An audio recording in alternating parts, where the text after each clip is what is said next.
Hi, Assalamu alaikum. I am Dr. Nizamuddin Qasmi. As you know, I am a sexual disorders and infertility specialist working here at Saira Healthcare and Hijama Center, Barabanki Uttar Pradesh. देखिए, आज की इस video में हम बात करने वाले हैं ख़ास तौर से एक डिजीज़ है, बीमारी है, जिसको हम लोग कहते हैं जिरियाने मनी। जिरियाने मनी बेसिकली हम लोग यूनानी सिस्टम ऑफ मेडिसिन में इस डिजीज़ का नाम लेते हैं। अगर हम एलोपैथ की बात करें, मॉडर्न साइंस की बात करें, या फिर दूसरी पैथी जो है स्पेशली आयुर्वेद, या फिर जो है नॉर्मल लैंग्वेज में इसकी हम बात करें तो वहाँ पर कहते हैं इसको, एलोपैथ में कहते हैं स्पर्मेटोरिया, या फिर नॉर्मल लैंग्वेज में आम ज़बान में इसको हम लोग धात की शिकायत के नाम से जानते हैं।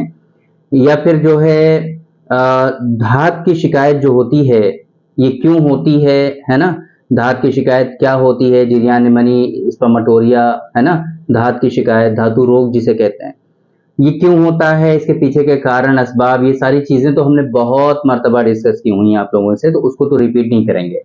आज की इस वीडियो में बेसिकली हमारा जो असल मकसद है आप लोगों को बताने का, वो है एक खास नुस्खा, बहुत ही स्पेसिफिक, बहुत ही खास यूनानी सिस्टम ऑफ मेडिसिन की चंद हर्बल दवाओं का इस्तेमाल करके एक गोलियां बनाई जाती हैं, है ना?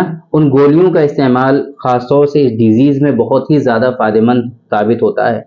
तो आज की इस वीडियो में हम उसी नुस्खे के बारे में बात करने वाले हैं कि वो कौन कौन सी स्पेसिफिक ड्रग्स हैं, कौन कौन सी वो खास दवाएं हैं कि जिनको इस्तेमाल करके, जिनको शामिल करके आप उनकी गोलियां बना सकते हैं और गोलियां बना करके उनका इस्तेमाल कर सकते हैं कि जिन लोगों में धात की शिकायत बहुत ज़्यादा एडवांस हो जाती है, बहुत ज़्यादा पुरानी हो जाती है, वो हर तरह की मेडिसिन इस्तेमाल कर लेते हैं, हर तरह का ट्रीटमेंट फॉलो कर चुके होते हैं, लेकिन उनको कोई ख़ास फ़ायदा नहीं हो रहा होता है, बहुत ज़्यादा परेशान हो चुके होते हैं।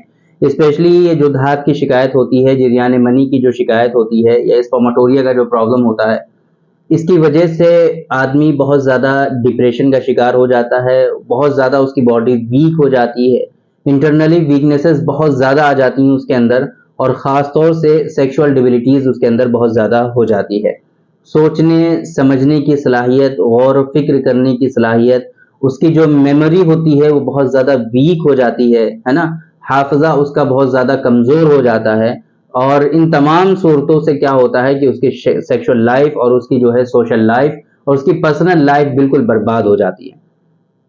तो आमतौर पे इसका जो ट्रीटमेंट होता है वो यूनानी सिस्टम ऑफ मेडिसिन में बहुत ही अच्छा होता है, लेकिन बहुत मर्तबा ऐसा होता है कि उसके पीछे के जो कॉजेज होते हैं, उसके पीछे के जो असबाब होते हैं, वो बहुत ज़्यादा कॉम्प्लिकेटेड होते हैं, और जाहिर सी बात है जो ट्रीटमेंट होता है वो हमारा उसूल के ऊपर डिपेंड करता है। हमारे जो असबाब हैं, उन्हीं असबाब को देखते हुए उसका लाइन ऑफ ट्रीटमेंट बनाया जाता है और उसका उसूल इलाज मुरतब होता है।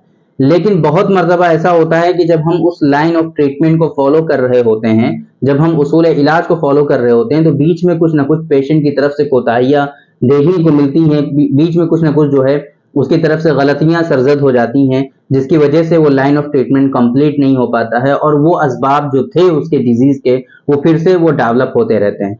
तो इस वजह से ट्रीटमेंट जहां से स्टार्ट होता है फिर से वहीं पहुंच जाता है। एक आध महीने दवा खाने के बाद उसको काफी ज्यादा रिलीफ होता है, लेकिन वो फिर से लापरवाही बरतने लगते हैं, परहेज जो बताया जाता है वो परहेज सही से फॉलो नहीं करते, तो उसकी वजह से उनको फिर से उस तरह की परेशानियां देखने को मिलती हैं। तो इस तरीके से चूंकि वो एक लेंदी ट्रीटमेंट होता है, एक लेंदी प्रोसेस होता है, पूरा लाइन ऑफ ट्रीटमेंट को फॉलो करना, उसूल इलाज को फॉलो करना, और इस तरीके से जो पूरा ट्रीटमेंट होता है वो बहुत ही एक लंबा और लेंदी प्रोसेस होता है, 3-4 महीने चाहिए होते हैं।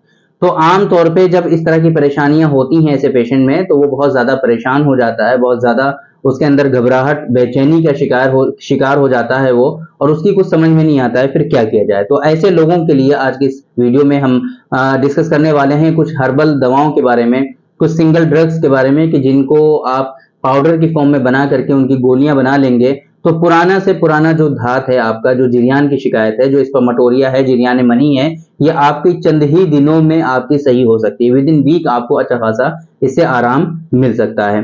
तो इसमें जो है, जो सबसे इंपॉर्टेंट चीज है वो 2-4 चीजें आप लोग समझ लीजिए। इसमें शंगरफ का इस्तेमाल करना है। शंगरफ जो है रूम का आता है, रूम का शंगरफ बहुत अच्छा होता है, आपको उसी का इस्तेमाल करना है। नॉर्मल शंगरफ आपको नहीं लेना है। तो शंगरफ रूमी जो है ये आपको 1 तोला इसमें लेना है। शंगरफ रूमी 1 तोला इसमें इस्तेमाल करना है।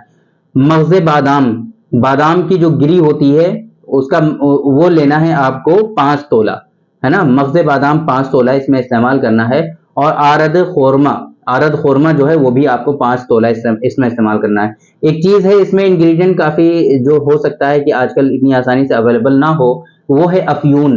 अफ्यून जो है वो 6 माशा आपको इस्तेमाल करना है। आप कुछ केसेस में ये अवेलेबल हो जाता है, but most of the cases में इतनी इजीली अवेलेबल नहीं है, तो आपको पता करना पड़ेगा पंसारी के यहाँ कि अफ्यून आसानी से मिलता है या नहीं मिलता है। देख लीजिए, अगर मिल जाएगा तो बहुत अच्छा रहेगा। अगर अफ्यून नहीं मिलता है तो आप इसकी जगह पर धतूरा का भी इस्तेमाल कर सकते हैं। अफ्यून अगर मिल जाए तो ज्यादा बेस्ट है, वेल एंड गुड। अगर नहीं मिलता है तो आप धतूरे का इस्तेमाल कर लीजिए। तो अफ्यून 6 माशा इसमें इस्तेमाल करना है। दर्जा 4 की ड्रग होती है अकॉर्डिंग टू यूनानी सिस्टम ऑफ मेडिसिन, इसलिए इसकी जो डोज होती है वो कम रखी जाती है हमेशा। तो ये सारी जो दवाएं हमने आपको बताई हैं, इनको कूट करके पीस करके इनकी गोलियां बनानी है आपको मटर के दाने के बराबर इनकी गोलियां बना लीजिए। और एक गोली सुबह शाम दोनों टाइम नीम गरम, है ना, हल्के गरम हल्के गुनगुने गाय के दूध के साथ आपको इस्तेमाल करनी है।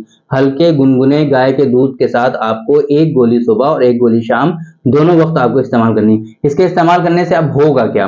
बेसिकली एक तो बेनिफिट मैंने जो आपको बताया है कि जिरियान मनी, पुराने से पुराना जिरियान मनी जो धात की शिकायत होती है, जिन लोगों में ठीक नहीं होता है वो आपको 1 हफ्ते के अंदर अंदर इंशाल्लाह उसमें आराम मिल जाएगा। इसी तरीके से एक बहुत मेजर प्रॉब्लम होता है आजकल, जिसे हम लोग कहते हैं प्रीमेच्योर इजैकुलेशन, सुराते इंजाल या शीघ्र बदन, उसमें इसके बहुत ही खास फायदे हैं। 2 डिजीजेस बहुत इंपॉर्टेंट हैं। अगर आप आसानी से ट्रीटमेंट नहीं पा रहे हैं, अपनी डिजीज का आपको आसानी से ट्रीटमेंट नहीं मिल पा रहा है, बहुत ज्यादा आप परेशान हो चुके हैं, तो आप इसको एक बार जरूर ट्राई करें। आसानी से बनने वाली ये मेडिसिन है। आप मार्केट में जाइए, अपने पंसारी के यहाँ, जो भी पंसारी आपके सिटी में अवेलेबल हैं, उनसे आप शंगरफ रूमी ले लीजिए 1 तोला, मगज़े बादाम लीजिए 5 तोला, है ना, आरद खुरमा 5 तोला, और इसी तरीके से अफ्यून ले लीजिए आप 6 माशा। ये इतना सामान आपको ले करके उनका पाउडर बनाना है और उनकी गोलियां बना लेनी है आपको। गोली जो है कैसे इस्तेमाल करना है वो मैंने आपको बता दिया। इसके इस्तेमाल करने से आपको धात की शिकायत आपकी जो है विद इन वीक, 1 हफ्ते के अंदर अंदर इंशाल्लाह आपकी खत्म हो जाएगी। और इसी तरीके से आपका जो प्री मैच्योर इजैकुलेशन है वो भी आपका रिजॉल्व हो जाएगा। तो उम्मीद करते हैं कि आप लोग इससे फायदा उठाएंगे और जो हमने आपको बताने की कोशिश की है वो आपकी समझ में आ गया होगा। और ये जो नुस्खे होते हैं ये बहुत ही ज्यादा इंपॉर्टेंट होते हैं, और ये कोई आमतौर पे जल्दी लोग बताते नहीं है, बट हमारी कोशिश ये होती है कि आप लोगों तक इस तरह के जो नुस्खे हैं वो आपको पहुंचाए जाएं, आपको बताए जाएं, ताकि जो लोग प्रॉपर वे में ट्रीटमेंट नहीं ले पा रहे हैं, बहुत ज्यादा वो परेशान हैं, और उनकी परेशानी को कहीं ना कहीं इससे थोड़ा कम किया जा सकता है, और वो उनको जो है इससे रिलीफ हो सकता है। तो बेहतर तो ये है कि आप सही से ट्रीटमेंट फॉलो करें, जो आपको परहेज बताए जाते हैं उन परहेज को फॉलो करें। उन सारी चीजों को फॉलो करते हुए जो आप कंप्लीट ट्रीटमेंट अगर आप ले लेंगे तो वो डिजीजेस आपकी हमेशा के लिए क्योर हो जाएंगी, है ना। तो ये डिफरेंस होता है थोड़ा इन नुस्खों में और वो ट्रीटमेंट में। ट्रीटमेंट हमेशा आपको लेना चाहिए, ज्यादा नुस्खों के चक्कर में आपको नहीं पड़ना चाहिए, बट आप लोग रिक्वेस्ट करते हो बार बार। और इसी तरीके के ये जो नुस्खे भी इंपॉर्टेंट होते हैं, ऐसी बात नहीं कि नुस्खे इंपॉर्टेंट नहीं होते हैं। तो अगर आपको इस तरह के नुस्खे में इंटरेस्टेड है, आप इंटरेस्टेड हैं इस तरह के नुस्खों में, और अगर आप इसमें दिलचस्पी रखते हैं, तो आमतौर पे हम डिजीजेस के बारे में, मेडिसिन के बारे में, और जो है इंफॉर्मेटिव वीडियोस जो होती हैं वो हम आमतौर पे रिकॉर्ड करते हैं, आप लोगों तक सही इंफॉर्मेशन हम पहुंचाने की कोशिश करते हैं। तो ये जो चैनल है Saira health care and hijama centre का, आप इसको फॉलो कर लीजिए ताकि प्रॉपर ये वीडियोस आप तक हमेशा मिलती रहें। तो थैंक यू वेरी मच, बहुत बहुत शुक्रिया आपका। आज के इस वीडियो में इतना ही। इंशाल्लाह कल फिर मुलाकात होगी आपसे एक दूसरी वीडियो में, हम डिस्कस करेंगे आपसे एक दूसरे टॉपिक पर। तब तक के लिए आप हमें इजाजत दीजिए। अस्सलाम वालेकुम।